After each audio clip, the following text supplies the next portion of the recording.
In the Savelugu School for the Deaf is the only school in the 4 regions of the north that caters for all children who are deaf or have a hearing impairment. Poor infrastructure, delays in the release of subvention, among others, continue to impact negatively on academic work and the general well-being of the pupils. I visited the school for the deaf before the shutdown of schools, and here's what I found.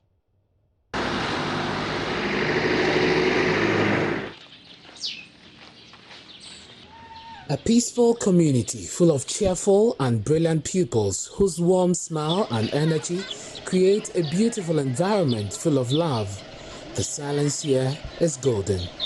Established in March 1978, the school was initially set up as a unit under the Nyohine Rehabilitation Center in Tamale, but was subsequently moved to the Savelugu Middle Boarding School located on the outskirts of the town.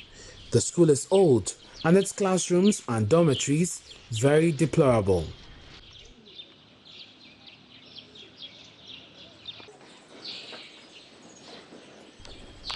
The campus is always eerily silent every time.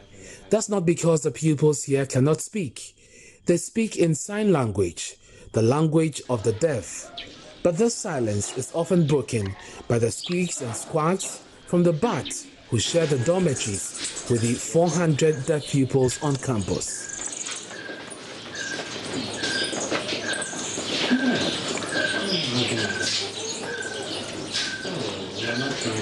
Though most of these students cannot hear the noisy bats, the presence of these animals seriously affects education.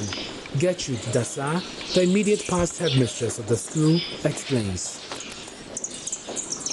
As you can see, the nettings and most of the things, the louvers, everything is off with time, and it leaks badly. At the beginning of this rainy season, the portions of the roof was taken off, and we had to buy some zinc, and then we brought the situation under control. But still, it's not the best. It is not good for people to live in a place like that. But it is not easy to get rid of those bats. We have sprayed the place, we have, especially when they are on holidays. That is something we are battling with. And we are hoping that when the renovation is done, maybe there are ways that they can prevent these bats from coming in. Do you have enough beds? They do not have enough beds. If this year, as we are still taking them, if more girls should come, it will be a problem for us. Currently, they are sharing their facility with all manner of insects and a special type of flies, we are told, invade the campus around this time of the year. The pupils are also forced to share cups, bowls, spoons, and attend dining in batches. This is certainly not ideal for COVID-19 pandemic. But all of these are exacerbated by the unhygienic situation attributed to the lack of reliable potable water in the school. In fact, the whole of last term, it was an ordeal that we went through. Their tanker was down. The tractor that was also helping us at the veterinary college was also down. It was not easy for us. Yes. You can see that in our dormitories we have water closets, but we cannot use them because we don't have water. And if there's no water, you cannot use water closets. So we are all making do with the KVIP. And so, you know, KVIP too is a distance from the dormitory. And in case in the night somebody wants to go to toilet, it's not easy.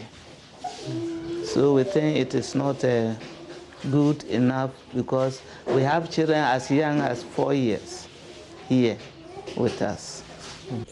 And as if all of these challenges are not enough, the school does not have adequate staff for both academic and domestic purposes. This has taken a toll on the few committed ones. I've been here since 2010. I'll say almost 9 years now. And as a classroom teacher, in fact, there are a lot of challenges that I've been facing. Especially in the classroom like this, the number of students that we handle, there are many, they are hearing impaired.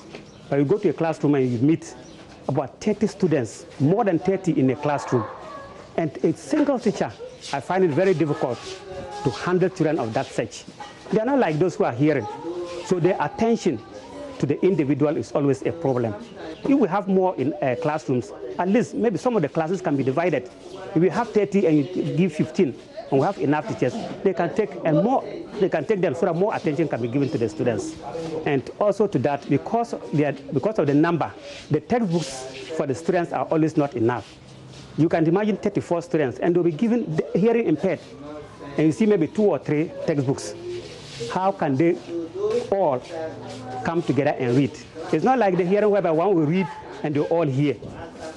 Everybody needs to have a book, so that as you read, then they see what is inside the books, but it's always not there. I'm the only house mother. We were 2, but the other one went on retirement on the 2018 March. Since then, we didn't get anybody. And another challenge is we don't have clinic in the hospital, in the school. So anytime a child is sick, I will send the child to the hospital. Maybe you will go and they will admit the child. You have to stay there and leave the children. The problem is the small ones. But now that the grown-ups have understood me, they help me with the washing, the children's things. Okay. Washing of the children's things. Okay. I have about 183 boys. So I wonder how these children are able to keep a smile and radiate such joy in the midst of these problems. Perhaps a gift from God, but their fingers remain crossed, hoping that one day government and the society will open its ears to their plight.